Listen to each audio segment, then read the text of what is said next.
Welcome to The Subverse. I'm your host, Susan Matthews. This is a podcast where we journey from the cosmic to the quantum, from forest soundscapes to fragile oceans, and from the complexity of development to the art of resistance. After a break, during which we introduced Arcs, our mini-series on literary inspiration, we return with this new episode. I speak with Shanker, an evolutionary ecologist and faculty at the Center for Ecological Sciences at the Indian Institute of Science, Bangalore. Shanker was inspired to a career in ecology by an ancient reptile, a sea turtle, that crawled ashore late one night in Chennai. He works on the ecology and evolution of frogs, reptiles, birds, plants, and marine fauna. He's founding trustee of Dakshin Foundation, started Current Conservation magazine in 2008, and is a prolific author. In this interview, what just stood out for me was the wealth of experience in so many areas and the passion he has for whatever he does.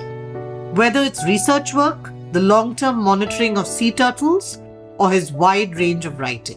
It's difficult to not be caught up by his island fever, swept away by his tales, and to not be amazed at how he manages to do all of this and still retain a sense of buoyant humor, curiosity, and excitement about the next adventure. Karthik, thank you so much for joining us today at The Subverse, and really a big welcome. Thank you, Susan. My pleasure. Karthik, you have this incredible breadth and depth of experience and background. You're an evolutionary ecologist. You've studied frogs in the Nilgiris. You've studied sea turtles. You're a professor at the Center for Ecological Sciences at the Indian Institute of Science. You're a founder of Dakshin Foundation, editor, author. And I really want to do some justice to each of these personas. So why don't you sort of start off by telling us maybe about your profession as an evolutionary ecologist in the first place, and maybe what started that off. And if you look back, let's say at the last 2 decades, sort of guide us through some of the highlights and the lowlights that have accompanied you in this journey. Thanks, Susan. To start off, I'd have to go back 3 decades and sort of giving away my vintage a little bit. But it started with being confused about what to do in life. Many people of my generation, and perhaps this one, I failed to get into medical college, and I was doing a degree in zoology at Madras College, and I was wondering what came next. And some of my seniors and other sort of naturalists in Chennai, then Madras, used to go on these turtle walks, which had been started by Ram Whitaker in the 70s and taken forward by wildlife and herp enthusiasts in Chennai. When somebody came up to me and said, "Do you want to go on a turtle walk?" My immediate response was, is this a sporting activity? Is it a dance? What is this thing? And it turned out, unbeknownst to most of us, all of Ridley turtles nested on the Chennai coast, and NGOs had been involved with sea turtle conservation for about a decade and a half. And what actually happened was that the forest department, which actually ran the turtle hatcheries, decided to shut down the hatcheries. And the NGOs were sort of only involved in taking the public on walks, collecting eggs, taking it to the hatchery, and so on. And when they decided to shut the hatchery down, one of my seniors who was very involved with this said, "Why don't we start a students group and run this thing ourselves?" I was a bit mad, but we're very proud that the group we started 35 years ago, is still going strong. But as part of that, when I went out onto the beach, and actually I walked the entire first season without seeing a single turtle. And I guess it was towards the latter half of the season that I kind of got involved. And when we started the students group, Tito and I went out onto the beach one night as part of our regular patrol, and I still remember seeing that it wasn't my first turtle track, but it was the first track, and there was no return track to the sea, and so we knew that the turtle was still nesting, and that moment of excitement where you knew you were going to see this wild sort of creature for the first time. And we did, and we saw her nesting, and she laid a clutch of 126 eggs. And sort of that whole experience, at that moment, I feel like one exaggerates the moment always, but I feel like that was a moment where I was like, okay, I think I'm going to become an ecologist. And what came later I helped run the turtle program during the end of my bachelor's and during my master's and so on. So those 2-3 years kind of really were a transformation for me in terms of being a teenager that was confused about what to do in life, and sort of being certain that I wanted to be involved in ecology in some manner. So that was pretty much the beginning. Thank you so much, Karthik. And I did note that when you did your PhD later, it was actually on frogs and not on sea turtles. So I'm curious to hear a little bit about how that sort of happened. Accidents of circumstance. It actually wasn't on frogs, and I'll clarify in a minute. So when I got into the Indian Institute of Science, and the supervisor I was working with here, Professor Sukumar, he was well known for his work on elephants and forests. Actually, nothing to do with frogs and reptiles and things like that. And he was like, "Sure, you can. I'd be happy to take you on as a student, but you can't work on sea turtles, right? It's entirely outside my ambit." And so I then decided to pursue, like, study frogs and lizards and snakes and so on, because, reptiles, I was still very much interested in reptiles and not just sea turtles. And he had a project, I think, from the Mekada Foundation that was documenting biodiversity in the Nilgiris. And so he was like, sure, as long as it's the Nilgiris and you want to work on these herbs, it's fine. I got to the upper Nilgiris, which is where, I was studying diversity in these shola forests and this matrix of grasslands. And I realized in my first field trip that neither I nor the taxonomists at the Zoological Survey of India could identify any of the frogs I was catching. And I couldn't find any of these shield-tailed snakes, which were the other group that I was interested in. And so frogs and snakes kind of sort of went out of the window because for those reasons. And I'd become interested in small mammals as well as another group that I was going to study as part of my PhD. So I sort of ended up focusing entirely on, I say small mammals very poshly, but they were really basically rodents and insectivores. So it's like rats and mice and shrews. That's what I did for my PhD.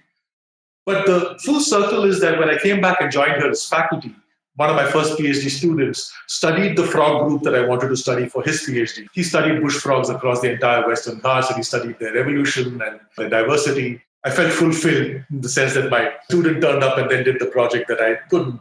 I now have a postdoc who studies shield-tailed snakes. So, I feel like the things that I wanted to do when I was young and now sort of living vicariously through students and researchers. And so in a sense, my faculty position here then became, I ended up pursuing the interests that I developed in biogeography and community ecology that I had as a PhD student. In my own postdoc, I had kind of gone back to sea turtles. And so then I sort of parallelly developed that interest in not just in marine turtle biology, but in sort of marine biology and conservation in general. So these then became kind of the two kind of slightly unrelated but main streams of my research here. Thank you so much for the clarification. Just absolutely fascinating. Karthik, and then how did Dakshin Foundation come about? If you could tell us a little bit about that background. Yeah, so one of the reasons that I wanted to work on sea turtles again after my PhD was not partly unfulfilled dreams and curiosity from the time when we did the turtle walks as teenagers. We were like, have to go to Orissa and see an aribada, must see a leatherback turtle. These were like more than seeing a tiger or an elephant. Herb mad people had these dreams of king cobras and leatherbacks and so on. And so that was one part of it, of course. But the other part was that I had sensed that people that work on sea turtle biology are also very closely involved in conservation. And towards the end of my PhD, I attended a workshop with the global IUCN's Marine Turtle Specialist Group organized in Bhubaneswar. And some of the biggest names in sea turtle biology and conservation, attended this meeting. Some of the luminaries then and now, people like Jack Frazier and Nika Marcovaldi, who started the sea turtle conservation program in Brazil, which is one of the best known programs now, and various others, people who'd done ecological sea turtle ecology for like 30, 40 years. And just listening to them talk and listening to them talk about the integration of biology and conservation, I felt like it was something that I wanted to explore because it really sort of addressed that intersection of the disciplines, right? And I went out for a sea turtle symposium. An international sea turtle symposium is a remarkable thing. There are between 800 and 1,000 people from over 70 countries. It's one of the few academic conferences where you get conservationists, educators, volunteers, activists. Basically, the volunteers is like from the US, for example, from the entire East Coast and North Carolina and so on. There are just these old retired ladies who are living on the coast, and they all go out and work on sea turtle conservation projects and rescue programs and so on. So the diversity of attendance at the sea turtle conference is just spectacular, and also the fact that there are 1,000 people there for 7 species. It's sort of speaks to the draw of the turtle, so to speak, and the capacity it has to sort of bind people and make them bond and so on. So all of that to me there was an enormous sense of community, even at a global level, which I thought was really something that I wanted to be part of and explore. Well, to go from there, I was following my own PhD postdoc, which was very academic and, was on sea turtle genetics, and actually took me out to Orissa. I mean, I could see, I saw Aribadas. I went to the Andamans and saw leatherbacks, and all those exciting things happened. But as part of that, I was also kind of like parallelly engaged in the conservation of sea turtles, particularly in Orissa, where there was this conflict with the fishermen, conflict with the trawlers. Tens of thousands of turtles were dying each year. And by the early 2000s, I was beginning to recognize that the anti-people rhetoric that conservationists tended to use was really sort of driving a rift between conservationists and people, and was not really sort of serving the broader cause of the long-term cause of conservation very well. And I was working at AFI in the early 2000s, and one of my co-founders of Dakshin, Sridhar, joined my coastal and marine program as a young social scientist. And together we kind of formulated this idea of a platform in Orissa, which was called the Orissa Marine Resources Conservation Consortium, which could bring people from communities, fishers, turtle conservationists together to explore what they could achieve through a common platform. So Aarti and I had started sort of trying to build initiatives that brought people and conservation together. And that sort of meshed in nicely with AFI's larger philosophy of, an integrated social science, ecological approach to building knowledge and also to implementation of conservation ideas. Essentially, building on that, the group grew when, after the tsunami, we were commissioned to post-tsunami environmental assessments on the Tamil Nadu coast. And that group of, Aarti and myself and Naveen Nambutri, who's a marine biologist, another colleague who was not actually working with the marine program, Meera Ungan, who's also my partner. At the end of that project, we kind of felt like the space for the things that we wanted to do in the coastal marine sphere would be best served by building an independent organization. Cut a long story short, it was, I think, basically us saying that, that all of these ideas that we had, some of which I think we're beginning to really work on only now, 12, 15, 14 years after starting the organization. But our vision then was that we can make all those things happen if we have our own institutional space to work in.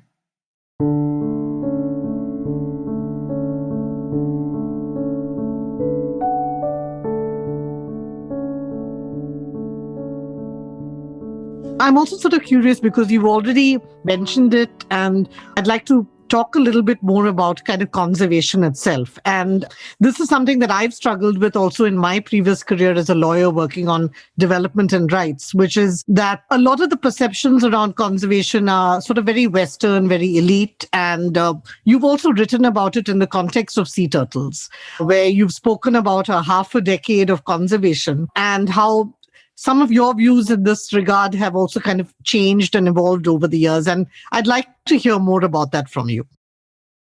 Fairly early in my career as an ecologist, I did struggle with this sort of Western, very privileged, exclusionary notion of conservation. As far back as the 90s, I think I've written in some report that our students' turtle network in Chennai used to put together that we needed to find a way to integrate fishing communities with the conservation program. So I don't remember having clearly formulated ideas at that age, but when I look back at some of the things that I wrote then, I think that the idea that exclusionary conservation was A, somehow unjust, and B, would not work was, I think those ideas were part of my thinking fairly early. In fact, by the time I was at AFI in the early 2000s, a colleague there, Nitin Rai, and I, were already known as the black sheep of the ecology world. I mean, it was fine that there were pioneers of inclusive approaches like Ashish Kothari and, his colleagues in Kalpabridge, but they were not ecologists, right? So it was, I mean, even though Ashish is a diehard naturalist, he was not trained, didn't have a PhD in ecology or whatever, right? Whereas we had, Nitin, for example, was from the Wildlife Institute of India, I was from the Center for Ecological Sciences. These models of conservation weren't going to work, and people needed to be included. And so we were really sort of seen as the black sheep then. I think, by and large, at least for instrumental purposes, which is that to get things to work, if not for rights-based reasons, many ecologists, in fact, if not most ecologists today, would acknowledge the importance of involving people. right? So that transformation has taken place. And I will make that distinction between people who want to do it just because they know that's a means to an end and people who do it because it's the right thing to do, right? I feel that even with all of those changes, the strong streak of elite views, Western views, white views, power and privilege views still predominate the conversation as far as the general public is concerned. That is the dominant view that they still hear.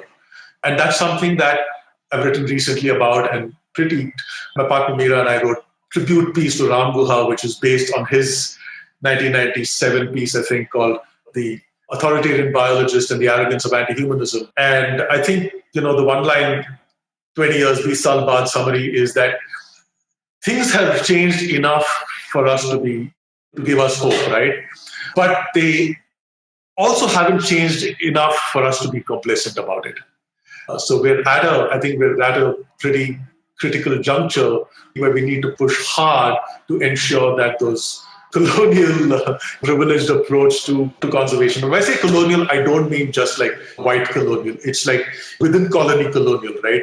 The view of the urban elite privileged person. I hope that answers your question. Absolutely. And in fact, my experience has been more sort of with protected areas and national parks. And I'm also curious. So, how does it differ when we talk about marine ecosystems in comparison, let's say, to land? So, I think there are two or three axes along which these differences are moving. I think one of the key axes is tenure, right? Historically, people have not owned the sea, whereas land grabbing is as old as modern humanity itself is, right? As modern humans, whether it's in political or economic or religious spheres, one of the underlying drivers of what people do is land ownership. And in a way that reflects in conservation as well. Conservation has been described as a form of land grabbing, right? And land grabbing by the elite for elite goals. Parks where only rich people flying in from faraway places have access to what those places have to offer. As a conservationist, I will say that the parks movement starting in the 40s and 50s and building into the 70s and within India, the passing of the Wildlife Act was critical to halt certain forms of use and development. It was critical for retaining some forms of wildlife. There's no doubt about all that. From a different angle or through a different lens, it also has been exactly the sort of land grab that it's been. On the marine side, this lack of ownership has led to a form of fluidity. There has been a push both at international and national scales to create more marine protected areas. But historically, there's been more of a recognition that marine spaces are managed in a more fluid fashion with regard to rights and ownership. Right. So if you look at fisheries laws across the world, or let's take India for example, all the states have a Fisheries Regulation Act. Now, the Fisheries Regulation Act outlines zones in which certain activities are proscribed. Right. So in theory, I could be a CEO of a company or whatever it is, or from whatever background, and I could take a traditional fishing boat and go out and throw out a hook and a line or a small net. Of course, there might be cultural factors where the local fishing village might say, "Who the hell are you?" But technically, the law doesn't prevent me from doing that. It doesn't prevent a trawler owner from taking a non-motorized boat and fishing in certain areas. If the traditional fisherman decided to buy a trawler, he would be required to go outside those zones, right? The regulations that come from traditional fishing, as well as from many modern laws, focus on activities rather than exclusion of individuals and people, right? So that's actually quite different. And that's actually true, even though all of the amendments and the flouting has really diluted the Coastal Regulation Zone Act. Even the CRZ, in a way, is focused on activities rather than whether people being allowed in or out, right? And I think that that's an important difference that, again, Arthi Sridharan highlighted in an article in 2007, that instead of trying to create marine protected areas and therefore transforming a terrestrial paradigm to marine areas, one should actually do the opposite and incorporate marine paradigms into terrestrial conservation thinking, which frankly is already outlined in, I think, the 6 or so different forms of protected areas that IUCN categorizes. It's there. I mean, the descriptions and the categories already exist in an international sort of framework. It's just that culturally, the terrestrial conservation has really pushed towards those class 1, type 1, strict protected area approach. The marine has historically been towards the other end of the spectrum, but again, it's been dragged towards that exclusionary form by a lot of conservationists, basically. Thank you. And thank you for talking about these marine paradigms. And I think especially when you talk about activities and we look at what's happening now in Lakshadweep with tourism project, which is coming up in a kind of big way. And here actually it leads to my next question, which is that you've spoken in the past about island fever and your own love of islands. So I'm really curious to know more about this and also what you think of what is actually happening in some of these islands that you visited and spent so much time in. Susan, as I kind of mentioned earlier, from the time I got involved with turtles, there was the attraction of the Andaman Nicobar Islands and the Lakshadweep. And this really came to us from our mentors at Crockbank. Rom and Zai Whitaker, Harry Andrews had started visiting the Andamans in the 1970s. In an editorial of Hammer Dryer, the magazine that Crockbank produced, Zai Whitaker writes, she says, a friendly critic recently commented, "You and your Andamans, you people can talk about nothing else." And then she goes on to say that this issue of Hammer Dryer will be devoted to this Andamans that we're obsessed with. And one of the articles in that issue, or I think maybe that entire issue, is Satish Bhaskar report on his surveys of the Andaman Nicobar Islands in 1979. And he starts that article as well by saying, for the sake of brevity, I will list all the islands not surveyed.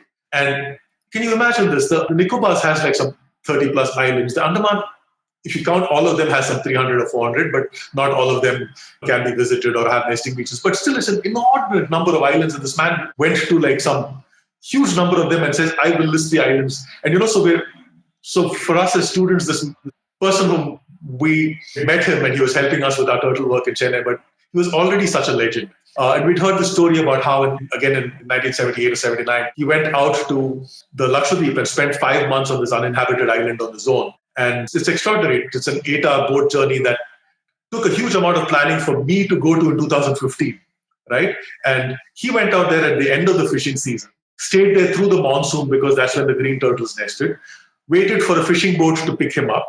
And for those who worry about trains and planes and buses being late, the boat that came to pick him up was 1 month late. So we'd heard these extraordinary stories. Satish was an IIT dropout who basically joined the Crockbank as their sea turtle guy and then pretty much visited every every beach on India's coast and beaches in Indonesia as well. So for us, it was this attraction of I want to see a leatherback, I want to see a green turtle. But the places had been built up by our mentors to be these really magical, mystical places, right? So it was, we have to go. And so I, as part of my postdoctoral research, my first project was in Orissa, and the next one, my postdoc supervisor at the Wildlife Institute, DC Chowdhury, was really supportive of these projects that I wrote, and then sort of okay, now, see ya, because I'm going off for several months to collect turtle samples from all these locations. He was really supportive through all of that. And in 2001, we went out to the Nicobar for the first time to sample leatherback turtles in Great Nicobar. And it was a 4-day ship journey from Port Blair.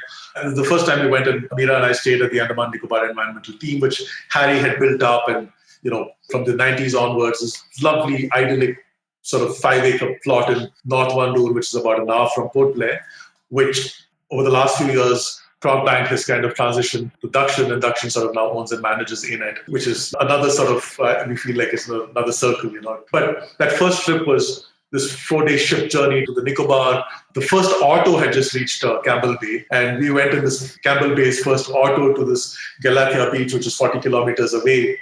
And it's field assistants, including Ahu, who's worked in it for 20 years and he's survived the tsunami in 2004 despite being at that location. We met these people, went out onto the beach, saw our first leatherback, and I was like, I have to collect a sample, stop it from going away. And Agu and Meera desperately holding on to its hind flippers, and of course it didn't make one bit of difference to it. It just walked right back into the sea despite their efforts. And we saw hundreds more, so it didn't matter. But all of that was really, I think, magical and fulfilling, and I can't sort of describe it in words really. And the Lakshadweep was the same. Lakshadweep was, again, I went out in 2001. spent 2 or 3 weeks there. But it was only when I went back like about 10 years later and learned to dive and kind of was able to got that window into the underwater world that Lakshadweep sort of became a part of my life as well. Thank you so much. In fact, I love that piece that you wrote about diving and how you started doing it when you were 40 and being able to see the sea turtle actually underwater. And it was a lovely piece. Thank you. Sea turtles are interesting because you wait years to see one, and then you see one. It's so magical because it's this wild animal that you can get really up close and personal with, right? I described my first nesting Ridley. The first time I saw this Aribada, I saw these 20,000 turtles on the beach at the same time. The first leatherback, the first green turtle underwater. Each one was this spiritual experience. But once you see a turtle, there are actually quite a lot of them. So in Odisha, you're seeing hundreds of thousands of turtles, you're counting them, and after a while you're like, please, I just don't want to see another Ridley. In Galatia, you see 150 nesting leatherbacks during the season, and you're, one more turtle, right? And of course, in Lakshadweep, in some areas, you see so many turtles underwater. My partner Meera was diving with us one time, and she sees the turtle underwater for the first time, and she's like, oh my God, turtle, turtle. And the rest of us, have seen it and we're just swimming away because we're like, turtle, who cares, right? So we have this relationship with turtles that we love and adore them, but we kind of go. We get another turtle about them at one point as well. I love it. Straight from the magical to the mundane, Yeah, absolutely. Absolutely. That's the perfect phrase. Moves so quickly. Yeah. And I have to say, Karthik, that preparing for this interview has brought back a lot of my own memories because in 1999, I spent my honeymoon in the Andamans. Oh, lovely. Nice. And so we're talking about ages back, and just reading your articles, all these sort of memories came back. So for me also, this is a very special interview. I have a lot of island fever myself. Nice. So, I completely empathize. Nice. So, Karthik, now moving on to something which is maybe not linked to your profession, but you write a lot. Your writing is so prolific and you've done a lot of science writing, a lot of science communicating, but you're also an author of children's fiction. And you've also written some very witty articles under the moniker of Cart L. Shockington. So I would really like to know more about this. One of my parallel interests from childhood has been writing. And when I failed to get into medical college, I think I had admission in Madras College for BSc in zoology and for a BA in literature at St. Stephen's in Delhi. And I was like, which one? And I think in those conventional days, my father and others said, if you want to pursue a career in science, you better do a science degree. And, you can always switch out later, but not the other way around. And it's not true anymore. And I found one person who's actually quite senior to me who did a BA in literature and, an MA in psychology and a PhD in animal behavior. And I was like, I found a person who went the opposite direction, right? But it was not an option that people thought would work, right? So I was persuaded away from pursuing literature more as a career, which turned out great because in a way, the opportunities to go to the places and do the kinds of things that I've done as an ecologist have in a way fed into my desire to write. And so the combinations worked out really nicely. So I had continued to write through college and through my PhD, and I wrote plays and we performed some of those plays, and I wrote short stories. But it was really a very small part of the very occasional sort of dabbling in fiction until in the mid-2000s, Rohini Nilekani, who's as a philanthropist has been a long-term supporter of A3 and Dakshin and so on. During the A3 days, she was very involved with Pratham Books at the time. And I think she saw a talk that I gave at A3 and she was like, why don't you write a children's story about turtles? And I'll introduce you to this illustrator, Maya Ramaswamy. And so that was one of those things, again, that I got hooked by, addicted to, like the islands and like diving. I did one children's story, turtle story with Maya. And I was like, wow, this is great. I can't draw at all, you see. So to put some words down and see it come to life through pictures was quite intoxicating. And so I was like, I got to do more of this. And so I did one more frog book with Maya. And then I started we'd not even planned a book together, but another illustrator, Prabha Malia, had visited the Andamans with me. And we were just talking, and a couple of other books just came out of conversations with her. And I think she had illustrated this book on cats. I've forgotten what it's called. And she was showing me the style of illustrations. And in a way that the style itself inspired Laurie's Magical Mystery. And of course, then we did a book together on Little Girl in the Lakshadweep. And so for me, it's it's just been something that I really enjoy doing and I wish I had more time for. But I don't see it as external to who I am. I love to write. And so, but I hadn't thought that children's fiction I hadn't thought of it as a thing to do until door opened. And after that, it was like, wow, this is so much fun. I also feel like it's an opportunity for the humor that you talked about that we try and do through Cartel Shockington, right? And it's something that one can't bring to one's mainstream writing. So I really enjoy all the bad puns I'm allowed to make when I'm writing children's books. I find it so interesting how you managed to find so many vehicles in a way to express yourself. And I hope I get a chance to read these books when I come to India. Certainly. I mean, Cartel Shockington, I basically had to co-credit the other half of Cartel, which is Dan Brockington. And Dan and I have known each other, kind of like loosely worked together for over 14, 15 years. And I've always known him as this prankster, right? He's got this great sense of humor. We've hung out together at his home in England. He's come out here and hung out with us. And we've just had so much fun with so many conversations, but we never did anything about it. And then I think we did the Thanos piece, right? And we were wondering how to sell it to the world. Like, current conservation wasn't even the original sort of platform for it. But I think it was during one conversation, I said, I think we should have a makeshift character who sort of fronts us up for these kinds of pieces. And I think we should do more of these. And we kind of, at the spur of the moment, came up with the name. And it was almost as if the moment we come up with the name, that writer came to life and has not stopped writing since. And it's almost like neither Dan and I can control what Shockington does. Yeah. I really loved some of the pieces. So thank you so much and hoping to see more of it. And we'll definitely give links to all of this when we put out the episode. Awesome. And so Karthik, so now I'd like to sort of end maybe with asking you about your next projects. And I hope that some of it will also include maybe writing a memoir, because honestly, listening to some of your stories, I think there's definitely a wonderful book there itself. So I'm sort of curious. So what are the next kind of projects that you're involved in? Are there any particular projects that you'd like to highlight? And just curious to sort of hear your kind of parting words. Thanks, Susan. I mean, I think after 3 years at A3 as director, I mean, I came back to academia with renewed joy. It wasn't as if I'd lost the joy for academia before, but it was, with apologies to administrators all over the world, it made me realize what made me happy. And so coming back to IISc and having these students that work on this really wide array of topics, from reef fish behaviour, snake biogeography, frogs and coral reefs and all of that, it was, I mean, for me, just that daily routine gives me joy. And I joked about coming back and starting like a young student. I'm going to create time and start my own projects. And I may not, but I feel that what I have is enough. I think it's the joy of working with so many diverse young people is just really, for me, teaching new courses. All of this is by itself really, really fulfilling. So I am going to talk about a couple of new things, but that sort of rests on this base of really enjoying everything that happens here in my lab and with my colleagues in this department, to be honest.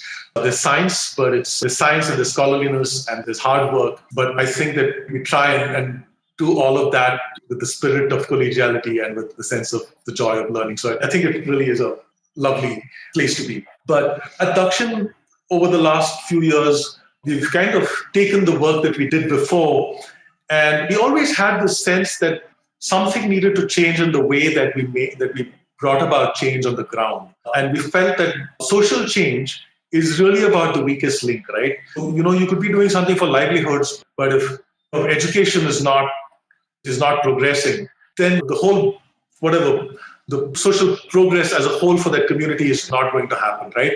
Or the weak link could be health, or the weak link could be something else, right? And so for a long time, we incubated and played with these ideas of how to bring these together.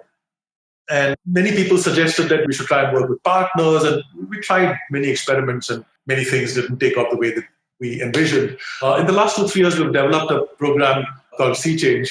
One sort of like pillar of Sea Change is that it's intersectoral. That things that we do on the ground at the village level essentially bring together all the sectors that are needed for progress, right? And so we already in our programs we have health, we have education, we have livelihoods, we have environment. We also have novel sort of approaches for engaging with communities such as sports, talk a little bit about using theatre and so on. But it's essentially intersectoral in terms of the themes we work with, and it's also sort of interdisciplinary in terms of the approaches that we use to engaging with the community. The second pillar of sea change is scalability. And we're kind of stuck in this gray zone between if you standardize it too much, it becomes this one size fits all, which is really which again fails. And then if you nuance it too much, it's no longer scalable. So I think we're recognizing that this trade-off or this fine balance between the two is really, really hard to achieve. But we're kind of steaming on ahead anyway. And some versions of our Sea Change project are called the 1,000 Hamlet Initiative because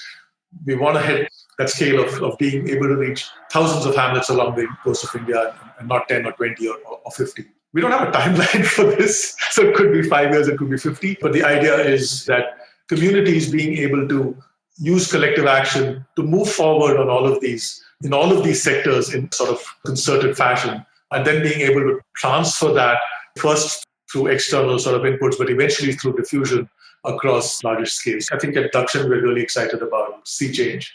And well, for me personally, I was trying to write a sequel to Laurie, but I got persuaded to do a non-fiction book on biogeography of India for children. And so if you come across Indica by Pranay Lal, this is sort of an illustrated Indica for a younger audience. And so my co-author Rachitan and we've been working on it over the last 6 months, and we're supposed to finish it by the middle of next year. So that's a really exciting project. For me, it's been not just about the book writing, but meeting this community of paleontologists, this is just an aside, Susan, but it's amazing that evolutionary biologists and paleontologists in India barely talk to each other. And so this has been a journey of me also discovering all that's happening in paleontology in India that I was unaware of. And they're lovely people. So it's also been a pleasure to do the research for the book. Karthik, this sounds absolutely fascinating. So you have to promise that when you write that book, you come back and have a conversation with us. Oh, yeah, sure, man. As you probably guessed, I know I'm happy to talk. So it's been so inspiring listening to you. Thank you so much for joining us. My pleasure. Really. And I really wish you all the best with everything. Thanks, Susan. Thanks so much. I mean, it's been an absolute pleasure to sit here and ramble. Thanks to Karthik Shanker for sharing his thoughts with us. The Subverse is the podcast of Dark and Light, a digital space that chronicles the times we live in and reimagines futures with a focus on science, nature, social justice, and culture. You can follow us on Instagram at Dark and Light Zine. If you like the show, please tell a friend and subscribe on your favorite podcast platform. The Subverse is produced for us by Waka Media. So long, and thanks for listening.